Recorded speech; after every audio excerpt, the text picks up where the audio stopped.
What's up guys, it's Tommy here and welcome to the Chelsea-Manchester United FA Cup Final post-match analysis show. What did you think of the game?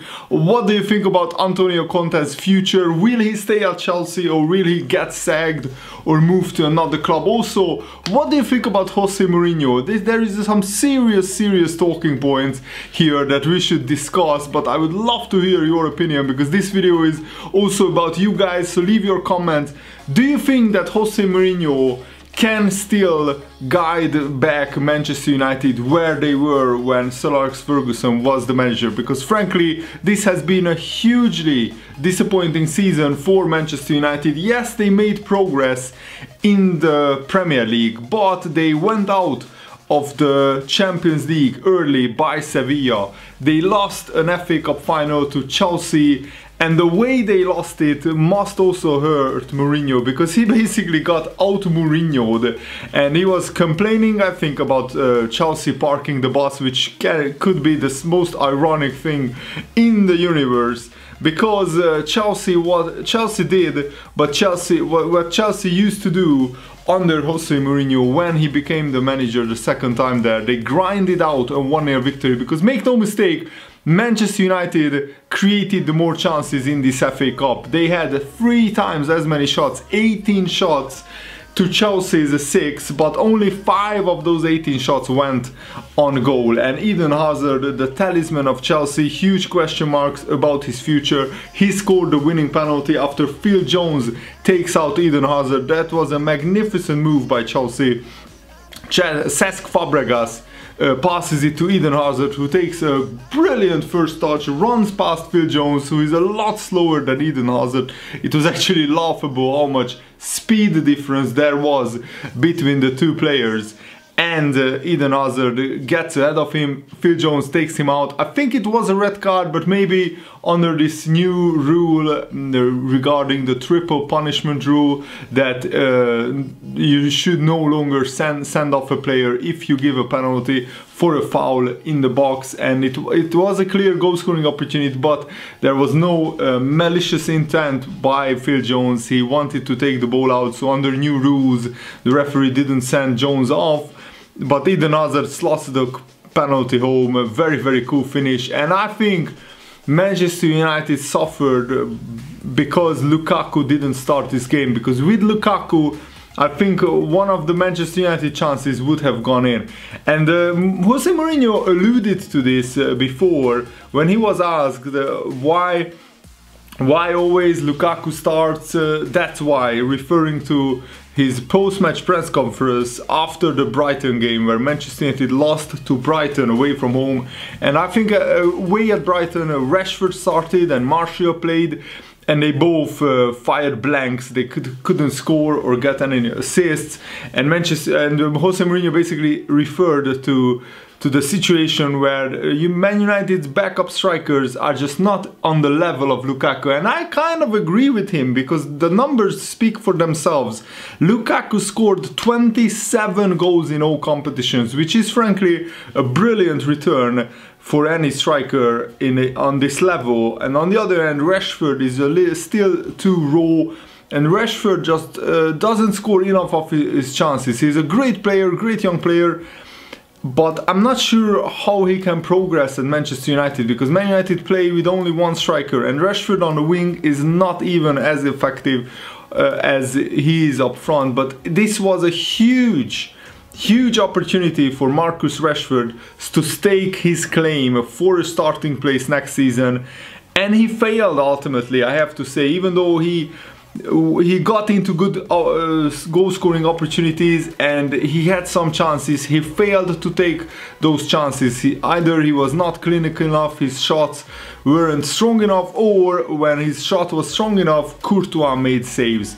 And this is, I think, the biggest talking point. What will happen with Manchester United next season? Jose Mourinho can spend another £200 million in the summer, but he won't progress further, in my opinion, with this Manchester United team, because his methods, his style of play is just outdated. Football has moved on, and what was good enough 10 years ago or even 5 years ago is not good enough today. Today the main focus is on attacking football, and the teams who play attacking football both in the Premier League and both in Europe ultimately prevail.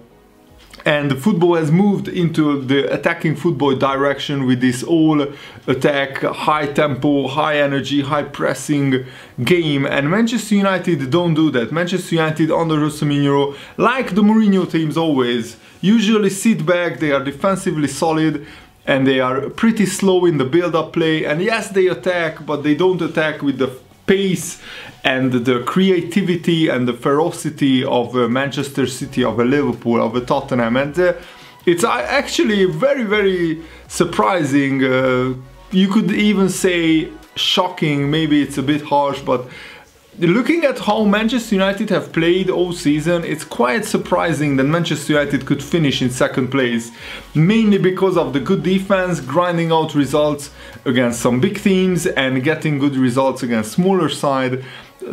But if you only look at Manchester United in terms of how attractive they play, how well they construct their attacks, how pleasing on the eye their attacking play is, frankly, Manchester United are probably in 4th or 5th place in terms of how good they are on the eye, in my opinion. But of course, you can like Jose Mourinho's style of play and how his teams plays. I'm just not a fan of this kind of football. I'm more of a fan of a Pep Guardiola or a Jurgen Klopp or a Mauricio Pochettino style of play, where the most focus is on attacking football, how to break teams down, how to attack, and not just how to keep a clean sheet, how to defend.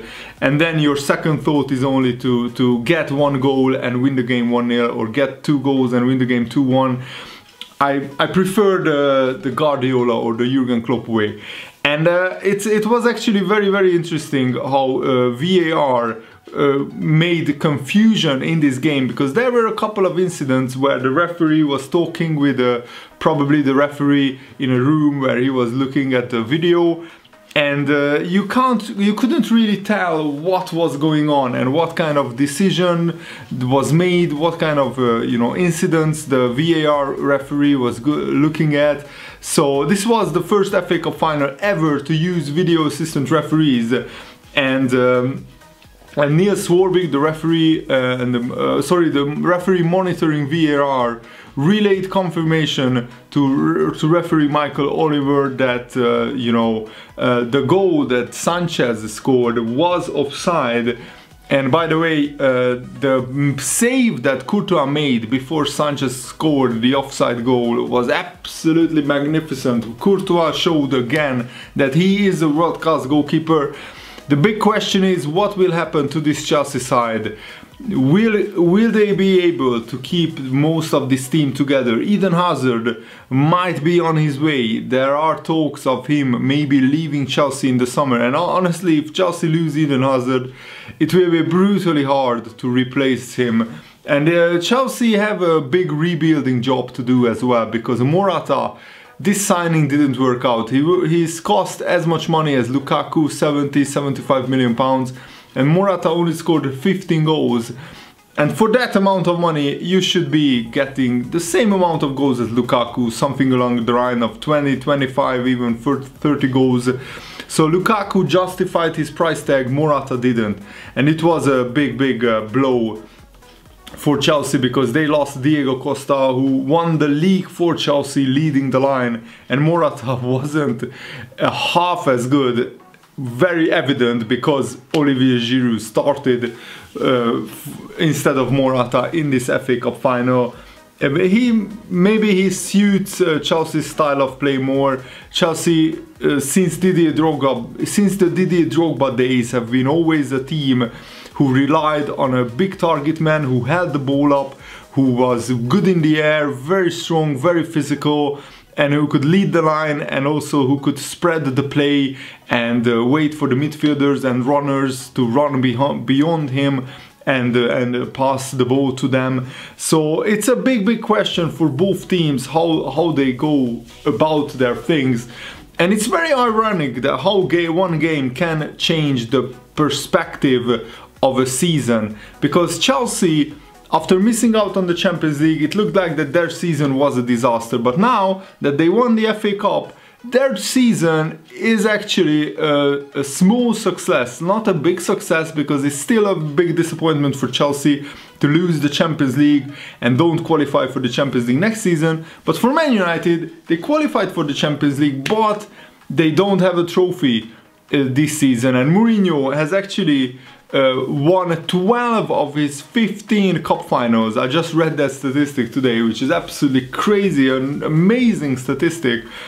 So Mourinho doesn't lose cup finals very often. So what do you think will be the future of Man United, the future of Chelsea, of Antonio Conte, of Eden Hazard? Will he stay at Chelsea or not? Let me know all these talking points and your thoughts in the comments below. Thanks for watching, guys. Hope you enjoyed this. See you later. Goodbye.